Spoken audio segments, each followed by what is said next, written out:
नमस्ते, Naina's veg किचनमध्ये तुमचं स्वागत आहे।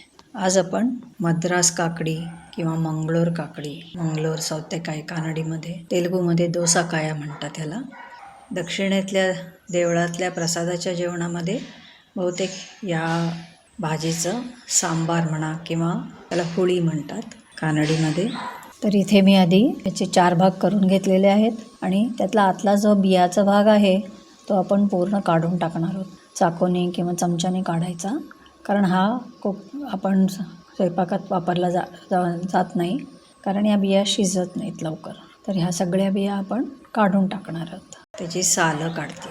सालं काढलीच पाहिजे तसं काही नाही आहे, पण भाजीला मी बहुतेक सालं काढते, सांबार करताना सालं काढत नाही। तर इथे मी सालं काढून भाजीसाठी चिरते आहे। सालं जी आहेत ती तशी पातळ असतात, पटकन शिजतात आणि काढायलाही फारसा त्रास होत नाही। सालं काढून फोडी करते।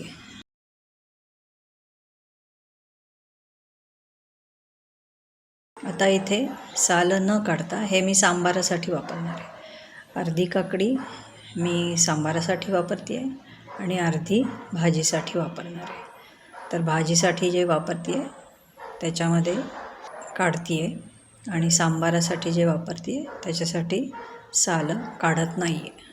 तर धन्यवाद हा व्हिडिओ बघितल्याबद्दल। तुम्हाला उपयोगी वाटला तर नक्की सबस्क्राईब करा। भेटू पुन्हा पुढच्या व्हिडिओच्या वेळेला।